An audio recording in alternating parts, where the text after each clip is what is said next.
এরপরে প্রশ্ন হলো, আমার আত্মীয় স্বজনের মধ্যে মারা যাওয়ার পর 40 দিনের খাবার বা মেজবানের আয়োজন করা হয়।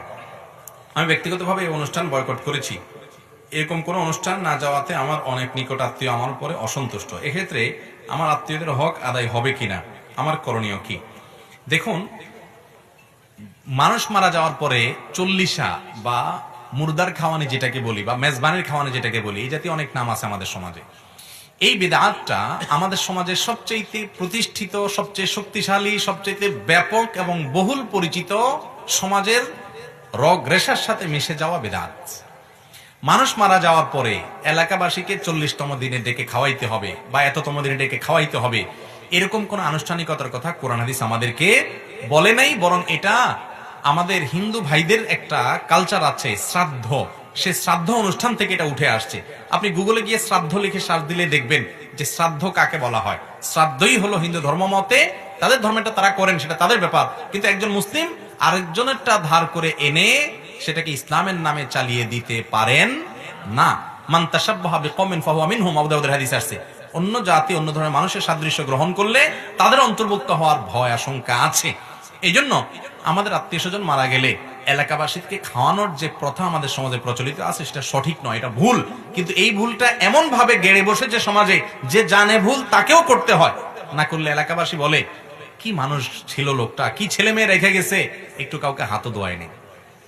বলে কি বলে না? হাতও ধোয়ায় নাই। আমি বলি, ভাই হাত ধোয়াইতে হবে আরেকজন, আপনার হাত কি লুলা হয়েছে? আরেকজন হাত ধোয়াইতে হবে আপনার। এখানে হাত ধোয়ানো বলতে সে হাত ধোয়ানো না। হাত ধোয়ানো মানে কি? একটু খাওয়ানো আর কি। ভাইরা আমার, মানুষ খাওয়ায় কখন? আনন্দের চোটে, খুশির চোটে। আপনার ছেলে হয়েছে, খুশির চোটে আপনি আকিকা খাওয়াবেন। আপনি বিয়ে করছেন, নতুন বউ ঘরে আসছে, খুশির চোটে মানুষকে ওলিমায় খাওয়াবেন। আপনার ছেলে পাশ করছে, আপনি মানুষকে মিষ্টি খাওয়াচ্ছেন, তাই না? তাহলে যত খাওয়া খাওয়ির ব্যাপার স্যাপার এগুলো সব কোথায় হয়? আনন্দ হলে। আপনার বাবা মারা গেছেন, আপনার মা মারা গেছেন, আপনার দাদা দাদি মারা গেছেন, আপনি সবাইকে, এলাকাবাসীকে বলতেছেন, সবাই আসো সামিনা টাঙ্গায়, পুরো এলাকার মানুষ সবাইকে আমি খাওয়াবো, কারণ আমি অনেক খুশি আজকে আমার বাপ মরে গেছে, জমির ভাগ পাবো। ব্যাপারটা এরকম। তাহলে ইসলাম বলে যিনি মারা যাবেন ওই ব্যক্তির আত্মীয় স্বজনকে এলাকাবাসী খাওয়াবে। তার আত্মীয় স্বজন যারা আছে তাদেরকে কারা খাওয়াবে? এলাকার সবাই খাওয়াবে। আমাদের দেশে খাওয়ায় ঠিকই, প্রথম 2-3 দিন খাওয়ানোর পর এরপরে সুদে আসলে একসাথে পুরো গ্রামের মানুষ খায় তাদের কাছে। ভাইরা আমার, এটা ইসলামের কালচার না, এটা উল্টা কাজ।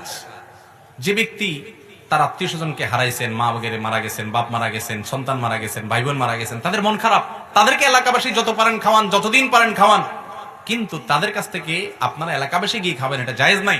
নাম দেয় হলো গরিবের খাওয়ানি। কিসের গরিবের খাওয়ানি? বলে যে গরিব তোরা দূরে দাঁড়া, চেয়ারম্যান সব খেয়ে যাক আগে। ঠিক না? ঠিক। এই যে ব্যাপার, এই ব্যাপারগুলো কিন্তু বর্জনীয়। আমাদেরকে এগুলো সমাজ থেকে দূরে সরাতে হবে। এগুলো যদি আপনি করতে যান, অনেকে ভুল বুঝবে, ভুল বুঝুক, কিন্তু অন্যায় আমাদেরকে সমাজ থেকে বিদায় করতে হবে। এটা নিয়ে ঝগড়াঝাটির দরকার নাই, গন্ডগোলের দরকার নাই। আপনি বিদাতে লিপ্ত হবেন না। আপনার বাবা মারা গেছেন, তার জন্য একটা টিউবওয়েল করে দেন, সবাই পানি পান করুক। আপনি একটা কালভার্ট করে দেন, একটা উপকারী কাজ করে দেন। গরিব দুঃখীর বাসায় চাউল ডাউল কিনে দেন, খাবার কিনে দেন। এমনি দিনক্ষণ ঠিক না করে গরিব দুঃখীদেরকে এমনি খাবার বিতরণ করেন, এগুলো ঠিক আছে। কিন্তু দিনক্ষণ ঠিক করে এটাকে আমাদের সমাজ যেরকম প্রথা বানিয়ে নিয়েছে, সেরকম প্রথা বানিয়ে মুর্দার খাওয়ানো, মেজবানের অনুষ্ঠান করা, এটা জায়েজ না। আল্লাহ আমাদেরকে বুঝার তৌফিক দান করুন।